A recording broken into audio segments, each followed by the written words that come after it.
Hey, what's up everybody? I'm Chef Matty B. Today we're here in Brantford celebrating National Croissant Day, and to do that, I'm gonna make some pain au chocolat or chocolate croissants. Everyone knows a good puff pastry is the key to making a good croissant, and the best puff pastries are homemade. I don't know about you guys, I don't have time to do the classic making a dough, folding in the butter, folding it over and over again. I prefer doing it in a more American style. It's called a blitz puff. The whole thing takes like 20 minutes of work, a bit of resting. So I'm gonna show you guys how to make your own puff pastry super fast so you can make this recipe yourself at home with no problems. For this blitz puff, super simple, just 3 ingredients. I'm only gonna be making a small batch, but the dough does scale depending on the size of your food processor. I'm gonna be using 250 grams of flour, 250 grams of butter, and half a cup of ice cold water. If you're over or under by a couple of grams, that's not a problem. But with this, it is important that you cut up your butter before you put it in the food processor, because you don't wanna mix it too much. You're just trying to cut that butter into your flour. So now we're gonna put the flour into the food processor and crumble that butter in. We'll give it a couple of pulses just to make sure that that butter gets really incorporated into the flour before we add any of the water to it. So you can see we got enough water in there to just really start bringing it together. So at this point, we're gonna stop blitzing it. We're gonna dump it out onto a floured countertop. We're gonna work it into a brick.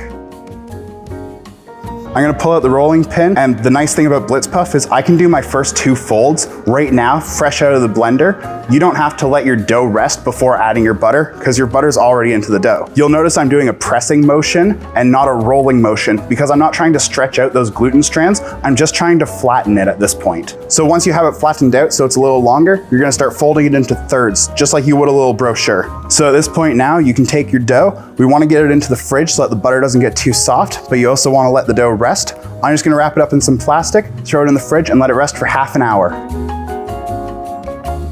Now that our dough has rested for about half an hour, I'm gonna take it, I'm gonna roll it out again and do that pressing motion to do another triple fold on it. I'm gonna do that 2 more times. And if you check the math on that, that works out to 81 layers total that we're gonna have created. That's gonna give us a really nice flaky croissant.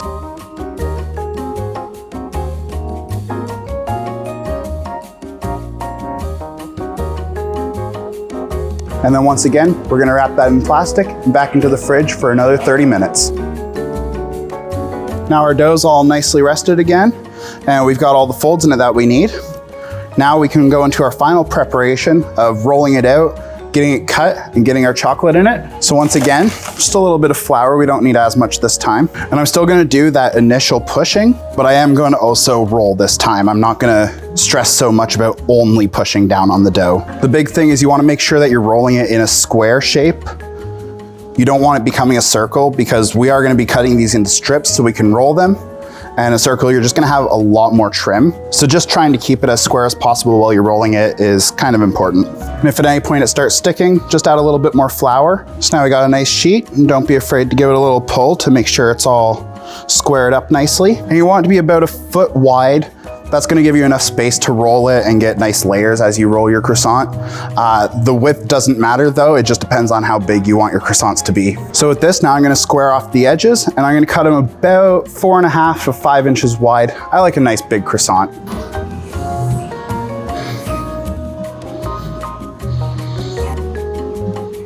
So another really important thing when you're making chocolate croissants is you have to buy baker's chocolate. Baker's chocolate has a slightly different chemical makeup that's gonna help it hold up to the heat instead of just turning into a liquid and floating out of your croissants. It's gonna kind of like bake into your croissants. So it's just definitely important that you use that and not like chocolate chips or a chocolate bar. So I've got my baker's chocolate cut into little strips. We're gonna put 3 pieces down at the one end, and from there we'll just fold it over. I like the classic French style of having 2 bars of chocolate. So I'm just gonna add another one right there and continue folding it. And you don't wanna go too tight on your roll. You still want it to have room for the inside layers to expand as well. If you roll it too tight, that's gonna keep your inside layers compressed in, and it's not gonna get the same kind of rise. So you can take those, put them on a sheet pan with some parchment paper. Make sure to not overcrowd them. They are gonna expand quite a bit in the oven. You don't want them to grow into each other. So a good couple of inches between each one. Our 3 I actually have on 2 separate sheet pans as well. Take these pans back into the fridge. This is the most important part, is these have to be really cold going into the oven to get that nice puff and not have them just melt away. While our croissants are in the fridge, chilling up before we get in the oven, we gotta get an egg wash ready. It's very important that you brush your croissants with an egg wash. That's gonna give you the nice golden crust. And with ours, because we're doing a chocolate croissant, we want that really rich crust. So I'm not gonna do a whole egg, I'm only gonna use the egg yolk. And then I'm also gonna use heavy cream. That extra fat content is gonna give us a lot softer and delicate of a crust. Whereas if I were to use more egg white or just straight egg white, and then either milk or water, you're not gonna have as much fat, you're gonna have more protein, and that's gonna give you a crispier and less golden shell. All right, croissants are rested, egg wash is ready. Let's get this egg wash on the croissants and get them into the oven.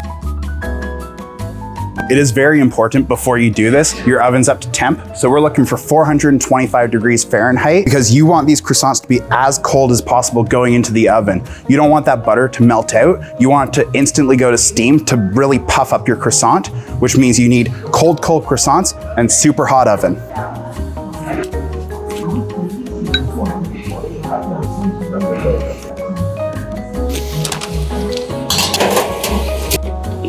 And those are gonna be in the oven for about 15 to 18 minutes. We're gonna take a peek on them in about 15 minutes. Just make sure you don't open up that door too soon, because if you do that, all your heat's gonna escape and your croissants are gonna collapse. All right, so our croissants have been in the oven for about 18 minutes now. They needed that little extra time, but I'm gonna pull them out and we'll see how they're looking.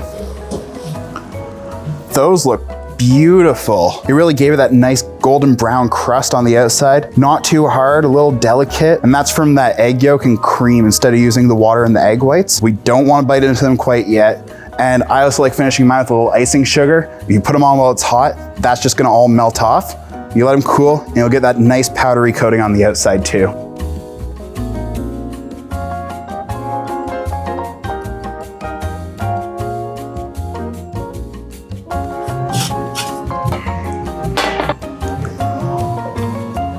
Let's dig in.